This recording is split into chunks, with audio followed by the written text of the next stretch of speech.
La taille de la machinerie a radicalement tout changé. Les chevaux vapeur, les tracteurs.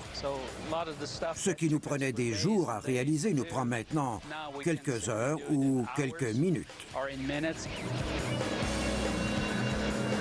Il est impossible de faire le travail sans tracteur. C'est la clé même de toute opération agricole. Tous les autres instruments sont inutiles sans tracteur.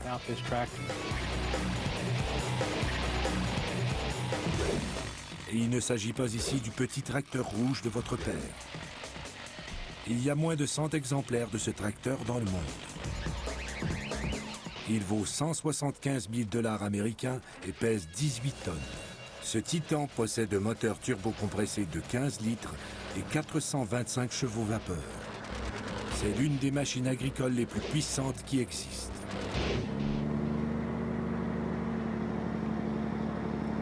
Le tracteur doit être gros parce que nous avons 24 000 hectares de terres arables.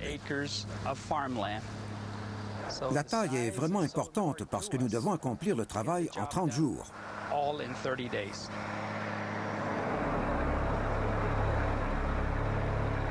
Haut de près de 4 mètres et long de 8,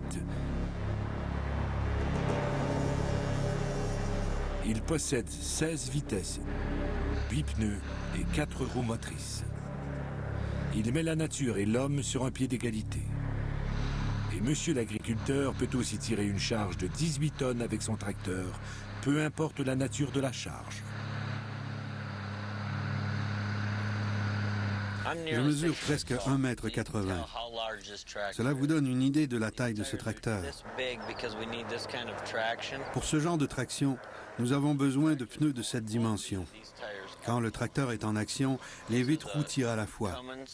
Ce moteur est un Cummins diesel de 425 chevaux. Si vous regardez le radiateur qui refroidit le moteur, vous voyez à quel point il est gros. Et ici, avec la chaleur qu'il fait, c'est un facteur important.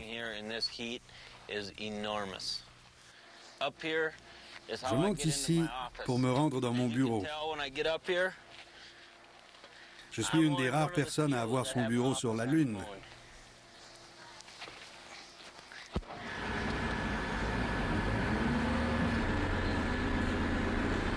Ce sont les capacités extraordinaires de ce tracteur qui rendent les fermiers si heureux.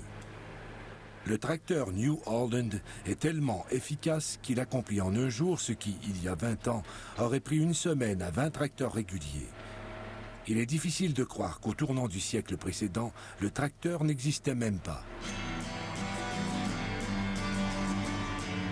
Aujourd'hui, ces chevaux mécaniques triment dur pour travailler plus de 38 millions d'hectares de terre aux États-Unis.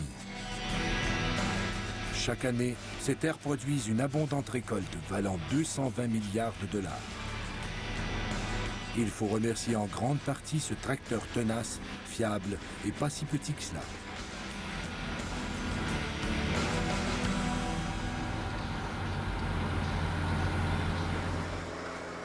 Le sol est labouré, les plants ont poussé et la récolte a été faite.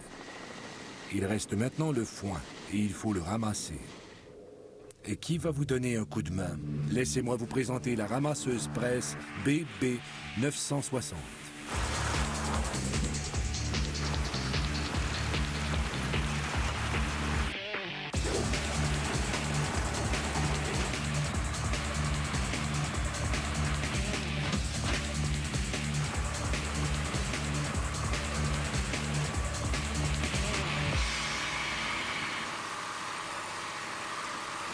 L'époque du travail manuel, des fourches et des chariots à foin est révolue. Aujourd'hui, la BB 960, longue de 7 mètres, haute de 3 et d'une valeur de 100 000 $ américains, peut avaler et recracher assez de foin pour faire une balle toutes les 10 ou 15 secondes ou 1000 balles par quart de travail. Mais attention à la taille de ces balles de foin. Nous avons affaire à un monstre, vous vous en souvenez? Vous voyez ce que je veux dire? Chaque balle de foin faisant 2,50 mètres de long, 1 mètre de large et 91 cm de haut est compactée avec une force de 1360 kg au centimètre carré. Le résultat est un bloc de dimension monstrueuse qui pèse 816 kg. À elle seule, cette machine peut mettre en balle un poids équivalent à près de 6 avions gros porteurs en une seule journée.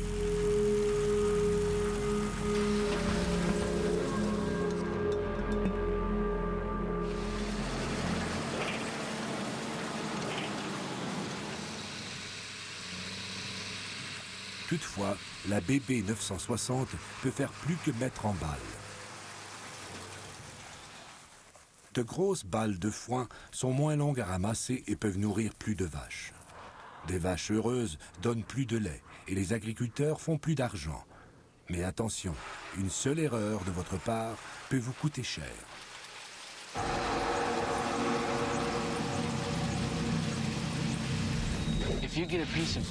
Si une partie de votre vêtement reste coincée dans le chargeur, vous êtes foutu.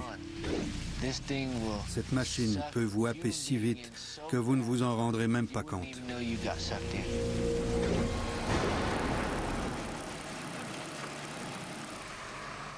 Le risque vaut bien la satisfaction d'une abondante récolte.